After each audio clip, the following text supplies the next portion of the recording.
My name is Nastasha. I am a legal medical advocate at YWCA Stepping Stones. And today we will be discussing moving in the right direction, the history, as well as today's current events when it comes down to the rights of Black people. If you have any questions, feel free to raise your hand or we can wait till the end of the presentation. Sounds good? Perfect. Let's get started.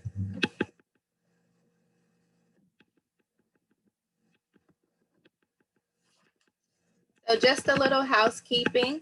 The goals of this presentation is to give you history of the fight that African Americans have fought to be heard, raise awareness for social injustice that we still face, and give you hope to fight with and for those who still may be silenced in many ways.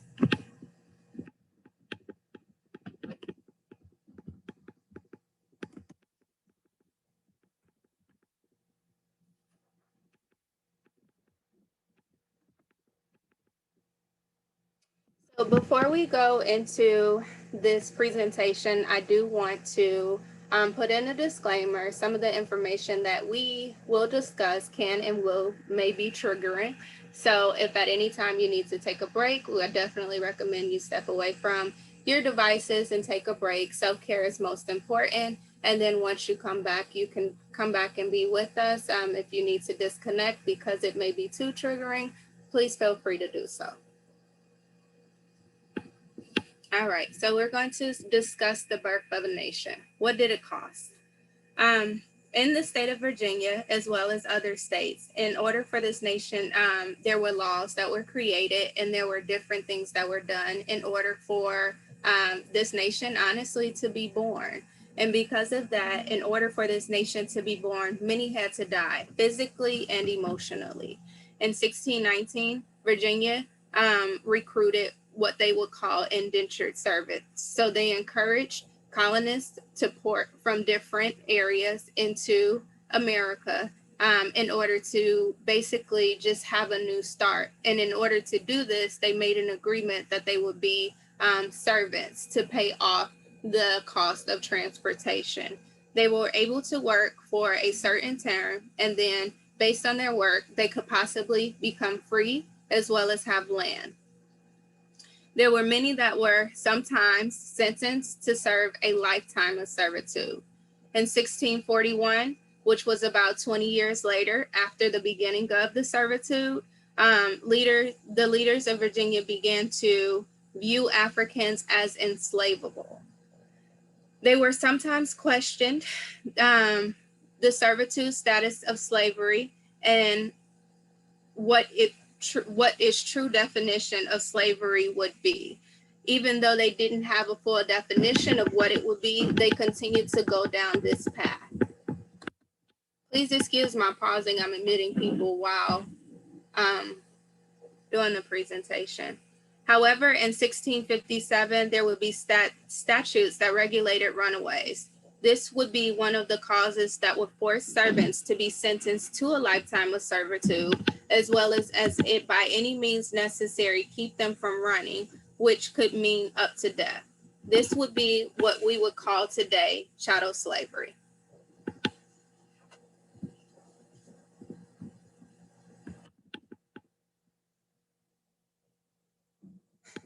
So I don't know if you guys have heard of the Door of No Return. It's also known as Maison de Esclave, which was usually the history is dated back to 1776. So in this, the name of the Door of No Return, the name of the door is called the Door of No Return because it was traders' intentions that anyone that went through this door would never return to their families. Instead, from that point on, they would be entered into a situation where they were dehumanized, and labeled as slaves. This would be the first stop of imprisonment before they were placed on ships and sent to destinations where they would no longer have a say in who they were or what they were able to do. Families separated and sent to completely different regions. Young women were housed separately so that the traders can do as they please with them. They were stripped of their culture, their names, and their voice, weakened from the conditions that they were forced to live in, and deemed as property. Imagine being inside of a place with no light, no air, slop for food, if you were even able to get food, and that wasn't on a daily basis, and where you slept was only inches away, if that, from where you or another person urinated and defecated. Talk about dehumanization.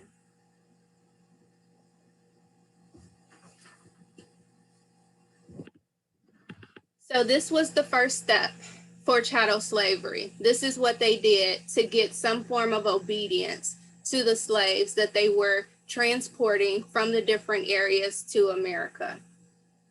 What is chattel slavery? The definition is the owning of human beings as property, being able to be bought, sold, given, or inherited.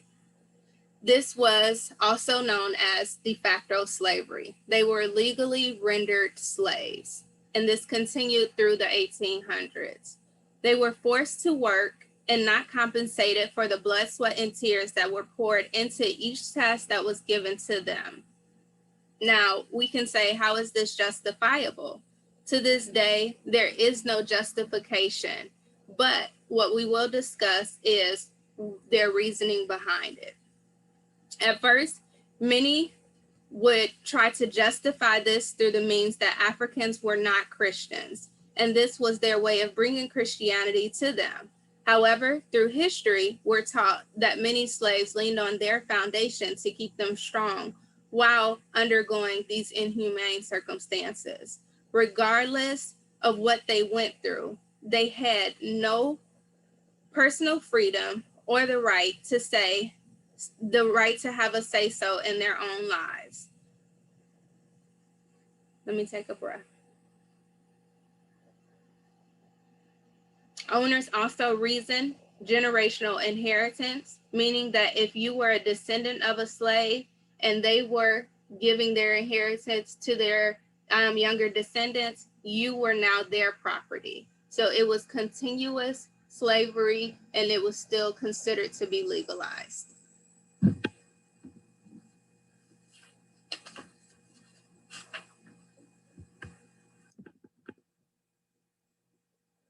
So from 1776 to 1865, it was legal and constitutional to have slaves.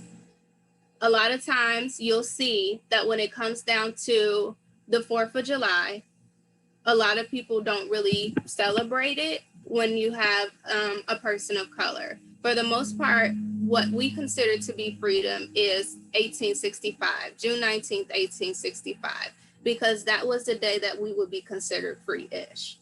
Imagine going through all of this for over 3 centuries. It wasn't until the early 1800s that we began to see the work of activists fighting back for freedom. So I know that many of you have heard about Harriet Tubman, Frederick Douglass, Sojourner Truth, but what about Maria Stewart, a free Black woman who was the first lady to lecture in public? What about Sarah Mapp Douglas, an abolitionist who was a writer and an educator? Or how about Mary Prince, Janice Summer Lewis, the 14 women, Elizabeth Freeman, Sarah Parker Raymond, Frances E.W. Harper, Mary Ann Shadd, Carrie, or Ellen Craft? All of these women played a part in echoing the cries of many slaves that longed and continuously fought for freedom, from their bondage of inhumanity to that held no remorse. Luckily, after decades of fighting and demanding to be heard, on Monday, June 19th, 1865, President Abraham Lincoln emancipated the remaining enslaved African Americans to freedom. This was a step in the right direction. However, to this day, many still say we are free-ish.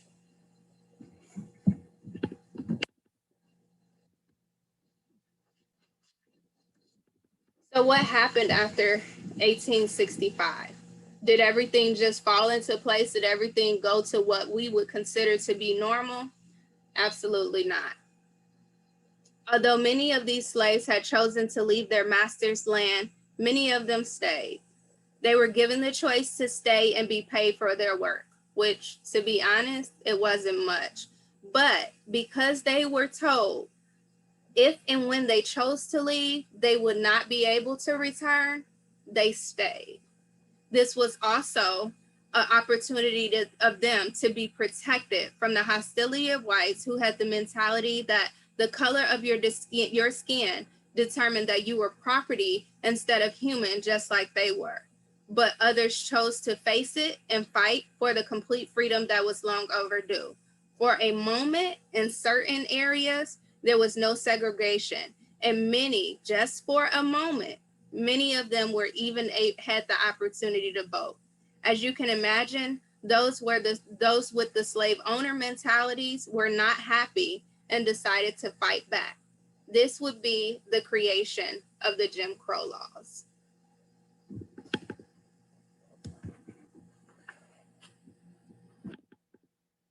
So we've heard of Jim Crow laws, but let's break it down a little bit more. These were state and local laws that forced the separation of public facilities based on the color of your skin. Take note that the emancipation of slaves was established in 1865, and these laws took effect as early as 1870 in certain areas. So by law, slaves were actually only free-ish for about 5 years. This included schools for children. There were many times that this law was fought as unconstitutional, but many times deemed in favor of the law, stating that although the law enforced separation, they were still considered to be equal. Because of this, facilities that were established for African Americans were often underfunded and always inferior to those that were established for whites. This also allowed leeway for the brutality against African Americans to be overlooked and underpenalized. Thus, the importance to establish an organization that would take a stand.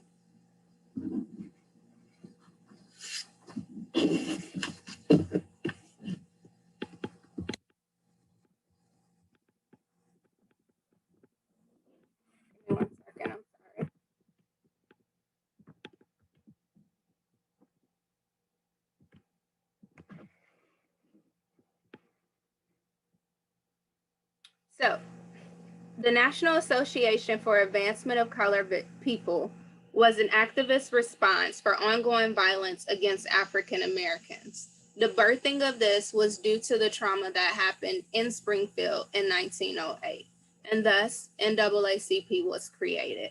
They held many different agendas. One of the first would be the anti-lynching campaign, continuously growing throughout the years, and as of today, holding over 2,200 branches worldwide. They have played key roles in movements for the right of African Americans, including but not limited to Brown versus Board of Education, the pioneering of the civil rights attorney Thurgood Marshall, who later became the first African American to serve as Supreme Court Justice. They helped with the organization of the 1963 March on Washington. They lobbied for Civil Rights Act of 1964 and the Voting Rights Act of 1965.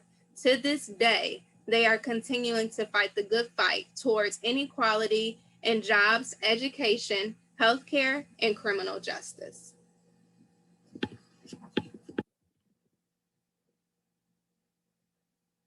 So here is the timeline of some of the major movements that happened within the civil rights movement. Some of the major things, that happened within the civil rights movement. In 1948, end desegregation within the armed services, In 1954, it was the Brown versus Board of Education and more, but we'll discuss this now.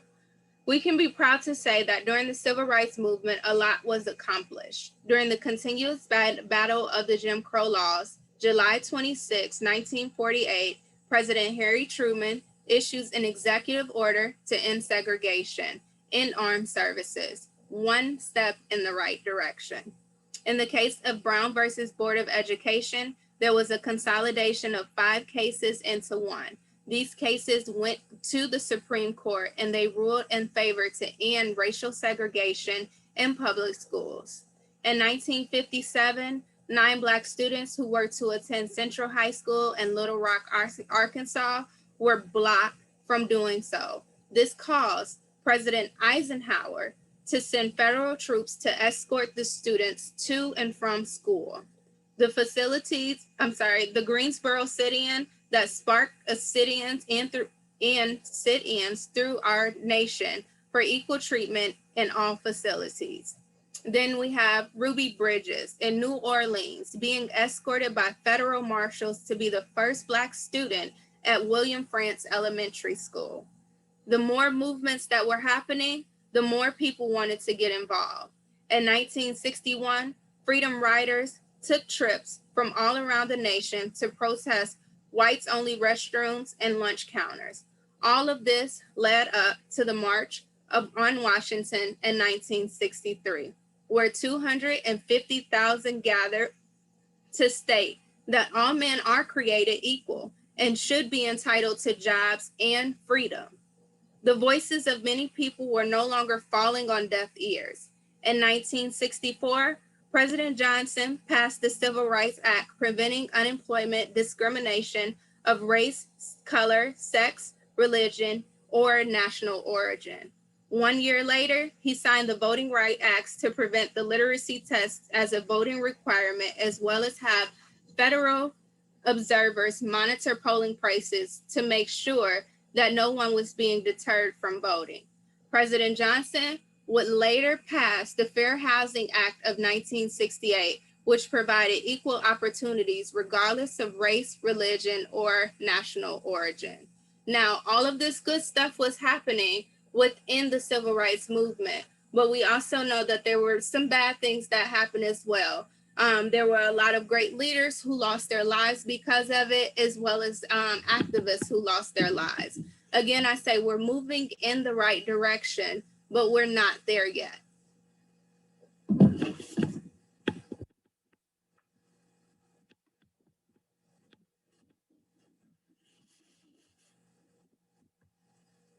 So this was the dream.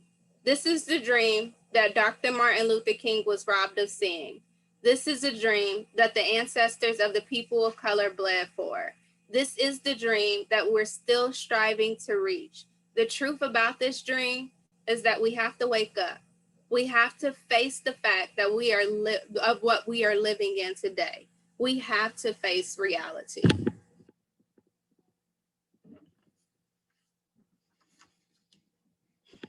The reality is that we're still being silenced. We're still unequal. We're still facing injustice. We're still fighting for fair housing, equal education, better coverage, and most importantly, we are still fighting for a voice. We say Black Lives Matter to show the inequality of police brutality against those of color, and we are combated with All Lives Matter.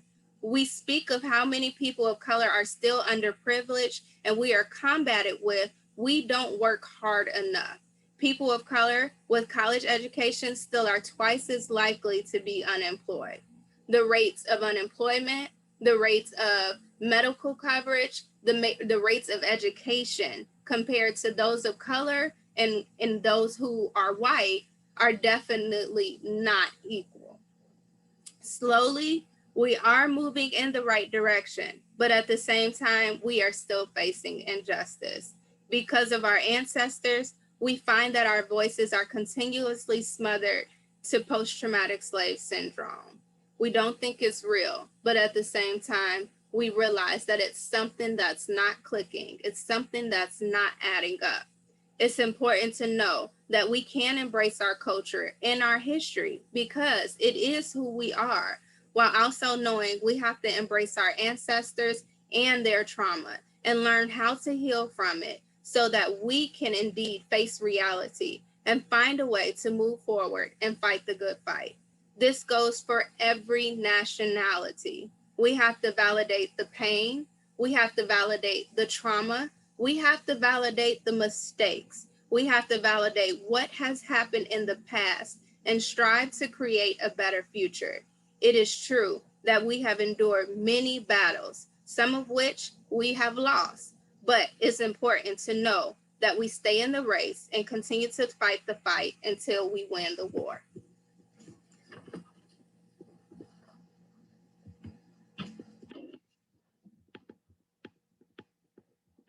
From everything that we went through, give me 1 second. I have a video to play for you guys. From everything that we went through up until January 21st of 2021, we see that we are going in the right direction. But at the same time, we see that there are so many more steps that we need to take.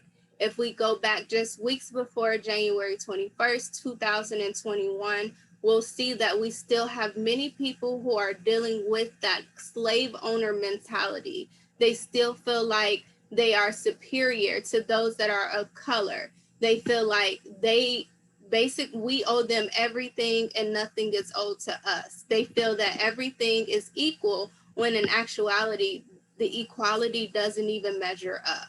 The inequality doesn't even measure up.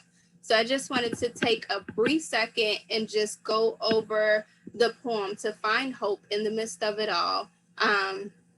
Give me just a second.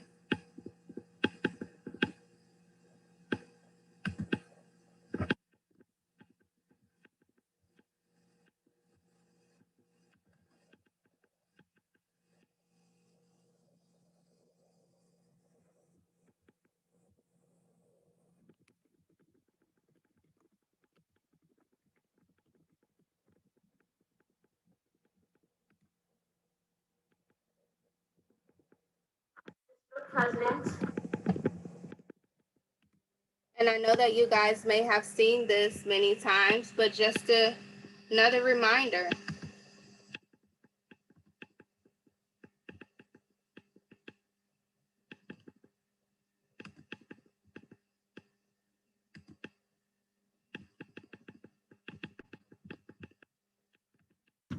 Dr. Biden, Madam Vice President, Mr. Emhoff, Americans, and the world. When day comes, we ask ourselves, where can we find light in this never-ending shade? The loss we carry, a sea we must wade. We've braved the belly of the beast. We've learned that quiet isn't always peace. In the norms and notions of what just isn't always just is. And yet the dawn is ours before we knew it. Somehow we do it. Somehow we've weathered and witnessed a nation that isn't broken, but simply unfinished. We, the successors of a country and a time where a skinny black girl descended from slaves and raised by a single mother can dream of becoming president, only to find herself reciting for one. And yes, we are far from polished, far from pristine, but that doesn't mean we are striving to form a union that is perfect. We are striving to forge our union with purpose, to compose a country committed to all cultures, colors, characters, and conditions of man. And so we lift our gazes not to what stands between us, but what stands before us. We close the divide because we know to put our future first, we must first put our differences aside. We lay down our arms so we can reach out our arms to one another. We seek harm to none and harmony for all. Let the globe, if nothing else, say this is true. That even as we grieved, we grew, that even as we hurt, we hoped, that even as we tired, we tried, that we'll forever be tied together, victorious, not because we will never again know defeat, but because we will never again sow division. Scripture tells us to envision that everyone shall sit under their own vine and fig tree, and no one shall make them afraid. If we're to live up to our own time, then victory won't lie in the blade, but in all the bridges we've made. That is the promised glade, the hill we climb, if only we dare it, because being American is more than a pride we inherit. It's the past we step into and how we repair it. We've seen a force that would shatter our nation rather than share it, would destroy our country if it meant delaying democracy. And this effort very nearly succeeded.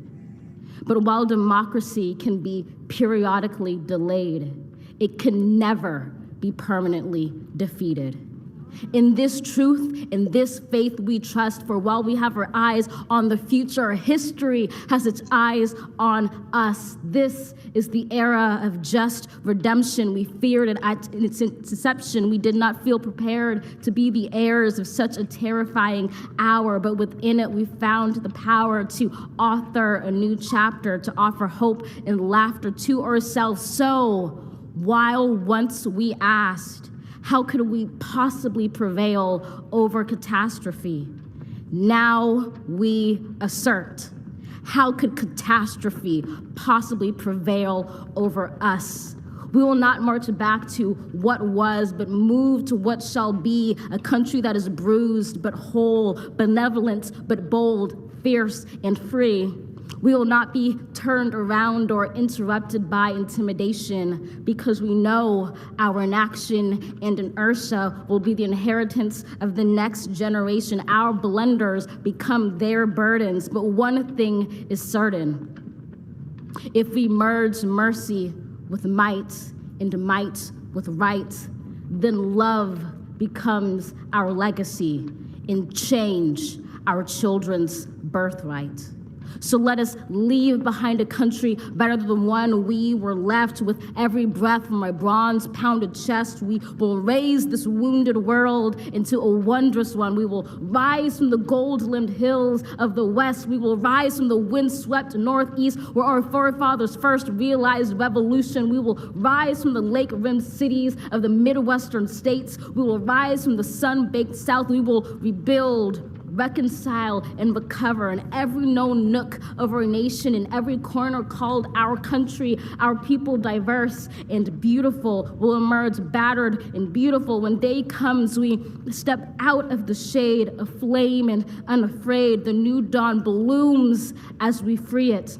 For there is always light, if only we're brave enough to see it, if only we're brave enough to be it.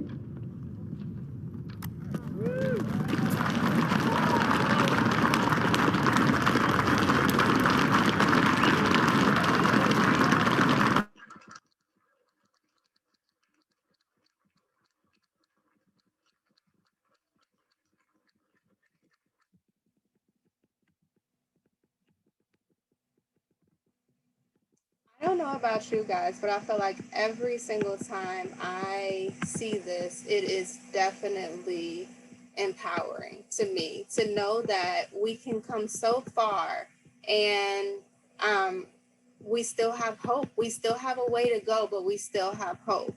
Um, Chris, I see your questions, and I'm going to get to those in just a minute.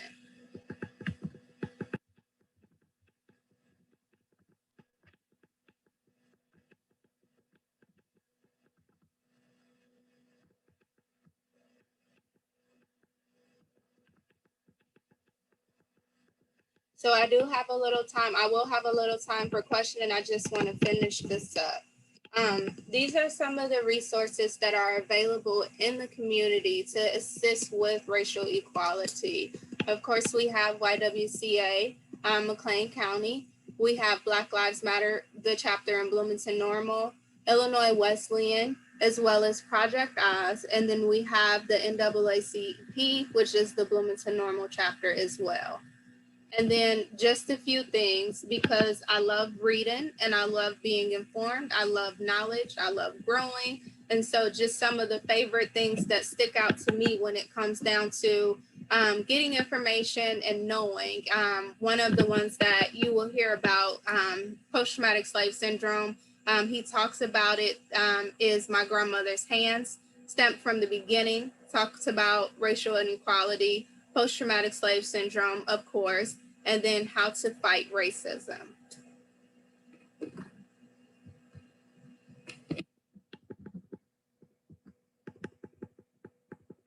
All right.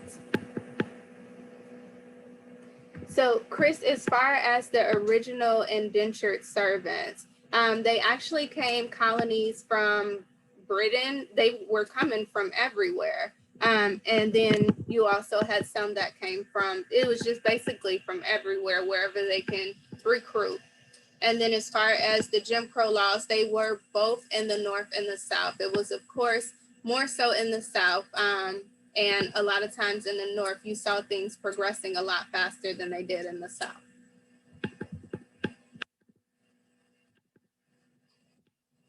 Oh, I'll put the reading list back. Sorry about that.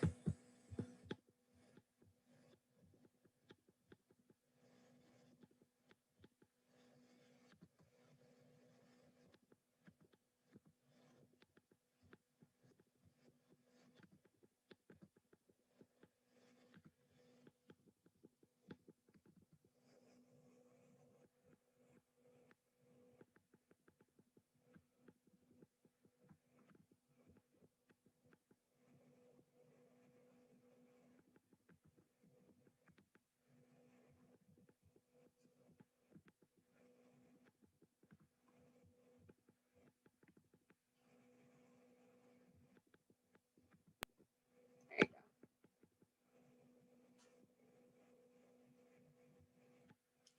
Do we have any other questions? You can just unmute yourselves, I believe. I have a question, an observation first. I'm hoping that there's a day when we no longer have to have a Black History Month and have it be not only 1 month, but the shortest month of the year. I think that's somewhat telling. And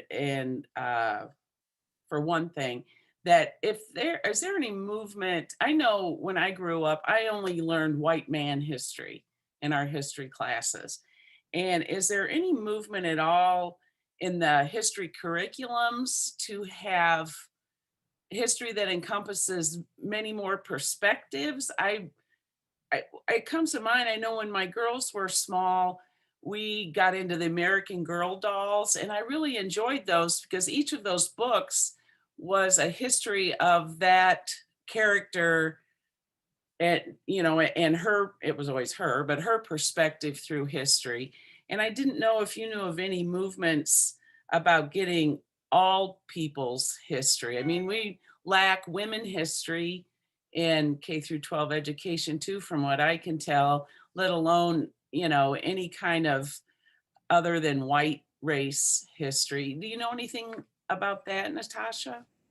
So honestly, I'll tell you, I don't know about it. However, I know that in order for it to be a small movement, you have to have a voice, right? And so with you having a voice, we have small voices all around. And one of the things that we do at the YWCA is we implement it with as young as childcare. Those different books, we actually embrace different nationalities within the readings because that's the first form of education. That's that first form of equal justice or just equal as being equal as a whole. And so that's something that we do through the Young Learners program. And then it's just honestly, if you have nieces and nephews, if you have grandchildren, if you have someone that's younger, getting those books of different colors, getting those books of women history. I know that they have a lot of books of ABCs when it comes down to different leaders in history, things like that. What the schools are not willing to tell, that's what we have to do. We have to be the ones to tell the younger generation, this is the truth. And I'm gonna be honest with you, I have 2 children, and my children are the ones that'll be in classroom and be like, that's not the truth. My mom, she has background, she has books to tell me this is what the truth is. And so it's just like what the system is not doing, we have to make up for it. Does that make sense? It does. Thank you. I guess it's just something that occurred to me as I think about Black History Month. I I don't know. It's just so telling, it just kind of goes to the very root of systemic racism that the 28-day month is the one we dedicate to it. It's just I almost think it'd be better not to have it than to have it. I don't know, but at least it's something, it's a start. And like you said, maybe it's a move in the right direction. I don't know. Can I Yeah, make a comment, Tasha? Nastasha, go ahead. Miss Tasha, I'm sorry. I think you're correct. I think it starts with us. I mean, we know from the systemic racism, we can't go back. So we have to go forward. So when new textbooks are written or whatever moving in the future, we have to have people in place that will fight that all of the history is included. And I didn't mean any disrespect, Miss Tasha. I just heard your first name. I just wanted to say it so quickly. But anyway, along with that, from what you've shared today, historically, the dates, especially about the enslavement. Enslavement did not just affect just Black people. I think if we addressed enslavement about all of those people that were enslaved, and we, of course, we as Black people, we know that our story has not been told. But if we did that in a way that children can see, not only in America, but around the world, then it opens up the conversation a little bit more where people are going to be more engaging. I do believe. I just think that's an opportunity for us to do going forward. And I do appreciate what you do at the Y for the young people. When you have families that are not only Black, but they're interracial. It's something that must be addressed, and I applaud you. Elaine, thank you so much for that.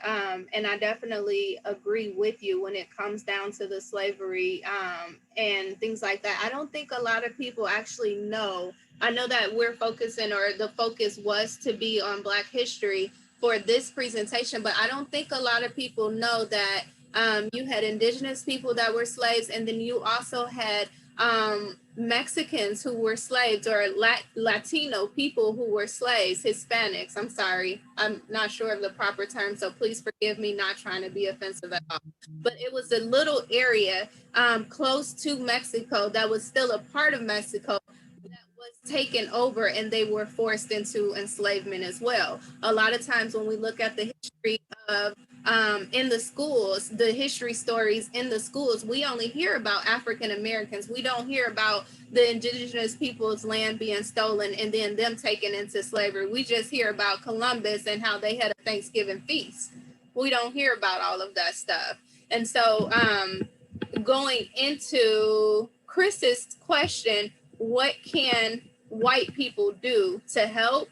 I think the biggest thing that you can do is raise awareness to the people who are not listening to those people of color. That's the biggest thing that can be done. You continue to tell the story, and you continue to raise awareness, and you do what I would call calling in. You don't want to call them out, because if you call them out there, it's going to fall on deaf ears. But when you call them in, you basically let them see it from a perspective of someone of the same color, and allow them to see the truth and not have someone that is Black. Because a lot of times when a Black person is talking or saying it, if it's somebody that doesn't want to hear it, they're going to automatically turn their ears off. But when a person that is white tells them that, you can actually be that change for that person.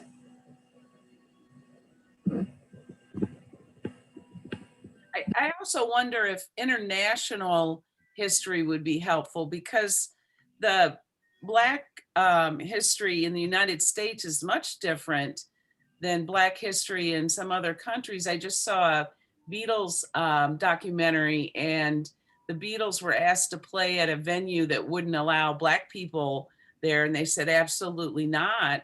That's ridiculous. We're not going to play there.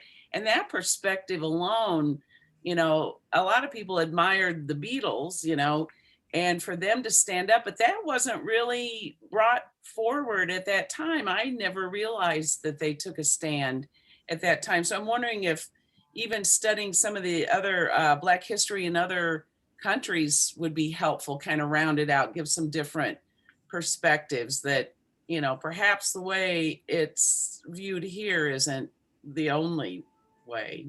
It really isn't. It really isn't. Um, Go ahead, Linda. If any of you have any educator connections, there's a organization called the Southern Poverty Law Center, and they have a really good program called Teaching Tolerance that has materials that teachers can use in their classroom.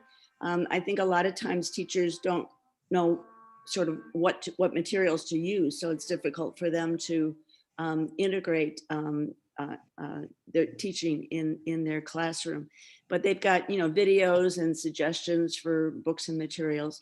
So if anybody wants to check that out, I think it's very interesting. Or even if you have grandchildren or kids that you want to show those materials to. So that's the Southern Poverty Law Center, and the program is Teaching Tolerance. Thank you for that, Linda. But now I hear teaching tolerance.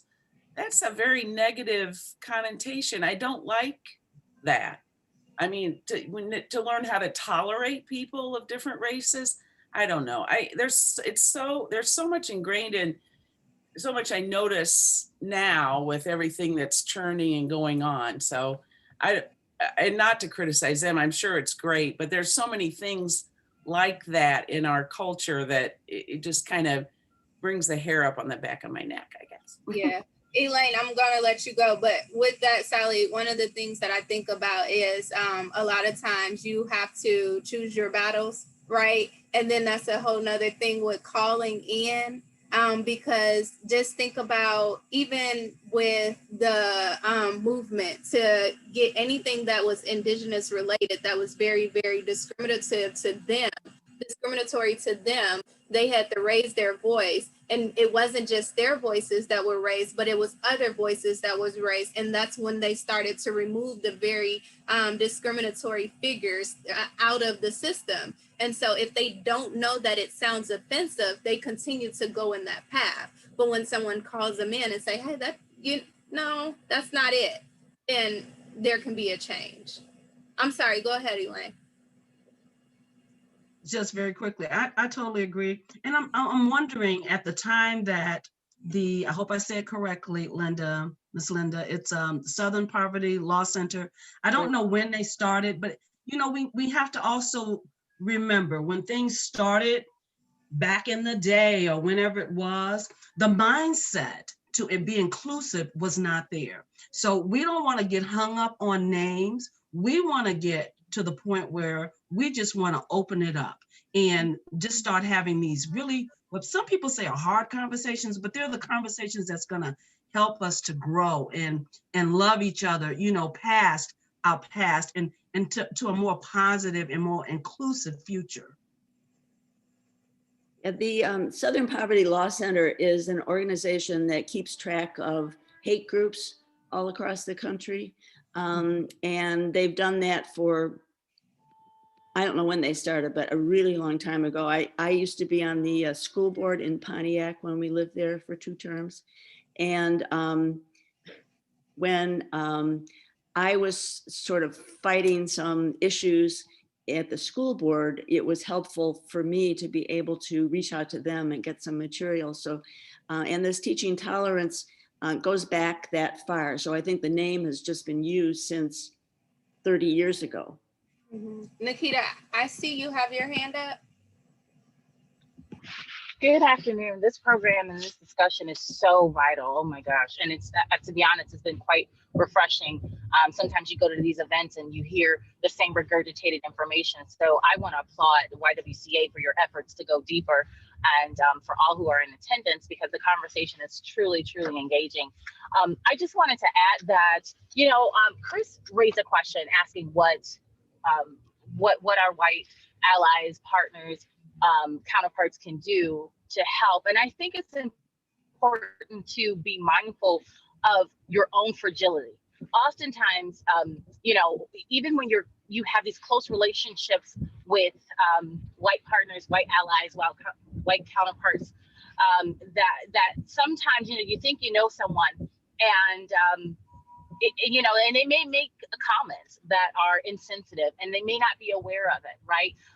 But I do feel as though when Black folks call in, their friends, their white friends and colleagues and so forth, where they point out some of those insensitivities and those isms, it's important for our white counterparts not to be so caught up on their fragility that they can't hear the message that's being relayed to them, that you don't take the calling in, so to speak, as offensive, right? And that you take it as an opportunity to learn and then apply. It's no different than micro and macro aggression. So if someone tells you give you a pronunciation of their name, and then you decide to still pronounce it the way in which you feel most comfortable with, even though the person has asked you to pronounce it the correct way, that is a slight and that's offensive. However, when you take the information that they've shared with you, the correct pronunciation, and you have taken the time to be intentional and pronounce it the way in which they wish to be called, that is when the learning has occurred. That's when when you have truly put aside your own fragility and your own thoughts about whatever the situation is, and you've taken the time to engulf yourself in that person's social norm, right? And that's important. And so I think that's something that is so important as being our white friends, white counterparts, white colleagues and allies. That's important for you to do, even in your own personal circles, to be mindful of how quickly you may take offense when being called in. Thank you, Nikita. Go ahead, Elaine. I was just going to say, I love that, Nikita. Thank you so much. I think the other part of that is, as a Black woman, that I want to be open enough for whoever, if you had a question about something or the way I said something or the way I carry, you know what I'm saying? As a Black woman, if I said something to a white counterpart and it didn't hit them the right way, or they didn't receive it the right way, I want them to speak up and say something. Because you know what? Sometimes we get so emotionally caught up that we don't realize how we're saying some things. The hurt goes so deep and so far back, but we need to be respectful that I want to be asked, because I want us to grow. So I hope that, I don't care what color, you are or we are, that we would just be about the business of being open to let people express what they want to say or ask questions, and not get in a place of being so emotionally offended, and then understand that this is an opportunity to grow. This is an opportunity, not just for us as individuals, but for a nation to grow.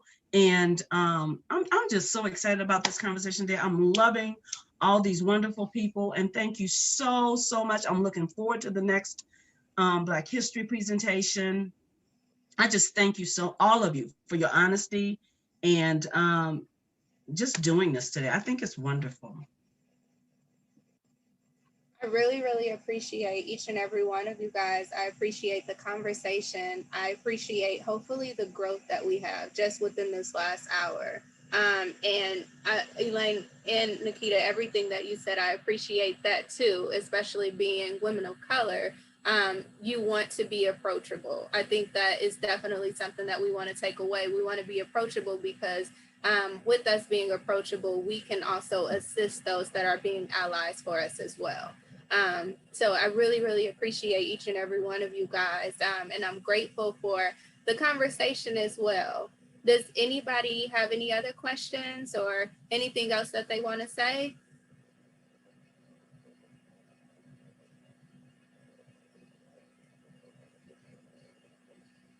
All right. Thank you, Chris. I see that.